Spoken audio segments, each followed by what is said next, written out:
Hi, Sue Fisher, looking at care and sharpening of tools. The last one that we use in the woods is the axe. Very useful piece of kit.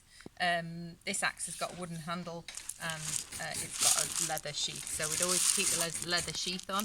Obviously it's got a really sharp cutting edge on it, and I would sharpen this in the same way that I would do all the other edges.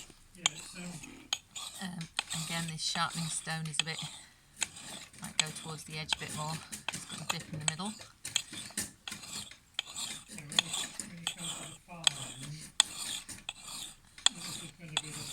I would then turn it over and do the other side.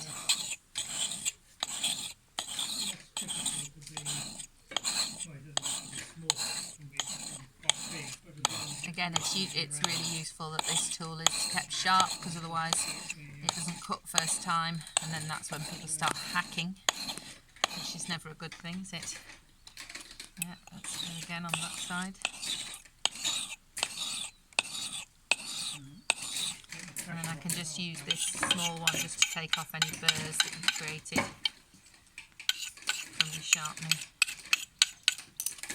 Give it a wipe.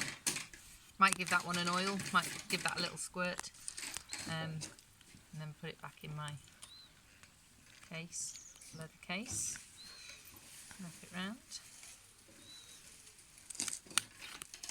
And then put that one in the toolbox.